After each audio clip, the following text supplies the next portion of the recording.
Sekali terjadi kemarau panjang di Madinah di zaman Sayyidina Umar radhiyallahu anhu, paceklik, sehingga orang pada kelaparan, dan beliau berusaha untuk menutup itu kelaparan. Diberikan jamuan-jamuan, ribuan orang makan di zaman Sayyidina Umar radhiyallahu anhu. Tapi juga paceklik belum berakhir. Akhirnya beliau menulis surat kepada gubernur di Mesir, Amr bin As radhiyallahu, memberitahukan bahwa terjadi paceklik panjang di Madinah, kirimkan makanan dari Mesir.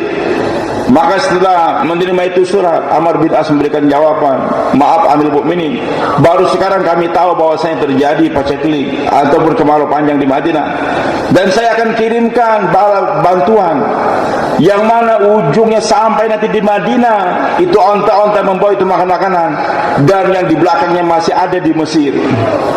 Kami akan berikan bantuan yang banyak berupa makanan-makanan ke Madinah. Maka mulai dikirim itu kafilah-kafilah membawa bahan-bahan makanan sampai di Madinah, dibagikan. Tapi ternyata belum berakhir juga penderitaan masyarakat di Madinah. Sampai begitu susahnya satu orang sahabat radhiyallahu anhu menyembelih dia punya kambing, ternyata yang keluar hanyalah darah saja, tidak ada daging, tulang dibalut oleh itu kulit. Maka sedih betul dia berteriak antara sadar dengan tidak, wah Muhammadah, wahai kekasihku Muhammad SAW, dulu kau ada di tengah-tengah kami, sekarang kau sudah tidak ada, penderitaan kami rasakan. Setelah berteriak dia pun tertidur, maka mimpi jumpa dengan Rasulullah SAW. Nabi katakan kepada itu orang, pergi kamu kepada Umar bin Khattab radhiyallahu anhu dan katakan kepada dia Rasulullah SAW kirim salam, dan katakan kepada dia, bukankah Umar itu orang yang berakal, orang yang pintar? Bukankah Umar itu adalah orang yang pintar? Maka dia pun berlari cepat-cepat setelah bangun menuju kepada rumah Sayyidina Umar. Waktu itu ada orang Hirasah. Dia katakan kepada mukminin, ada utusan Rasulullah SAW datang kepada beliau, ingin berjumpa. Maka cepat-cepat khadim beliau pun mengetuk pintu, beritahukan wahai mukminin, dan dia juga enggak sadar utusan Rasulullah sudah datang ingin berjumpa dengan engkau.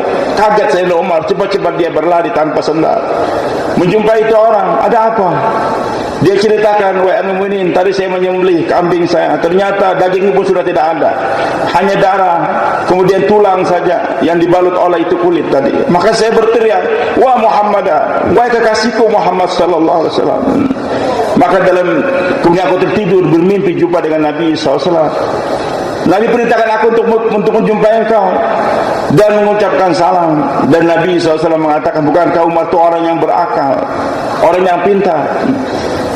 Maka Umar heran, apa takbir daripada itu mimpi semua. Dikumpulkan para sahabat radhiyallahu anhum. Kemudian Sayyidina Umar katakan, apa takbir itu mimpi? Kesalahan apa yang terjadi pada aku sampai Nabi SAW mengatakan demikian? Maka banyak yang berdiam waktu itu belum mendapatkan apa yang harus sampaikan kepada Amirul Mukminin. Satu orang sahabat mengatakan, wahai Amirul Mukminin, saya tahu apa yang dimaksud dengan itu mimpi. Beliau katakan, Amirul Mukminin, dahulu di zaman Nabi SAW beliau mengajarkan kepada kita, apapun hajat kita datang kepada Allah, minta kepada Allah, datang ke masjid mendoa kepada Allah Subhanahu wa taala. Hari berlalu dan berlalu, sekarang terjadi paceklik, ternyata engkau justru mengirimkan surat minta bantuan kepada gubernur Mesir. Inilah kesalahan yang terjadi pada engkau wahai Umar. Langsung beliau menangis tersungkur, minta ampun kepada Allah Subhanahu wa taala. Beliau katakan, kalau gitu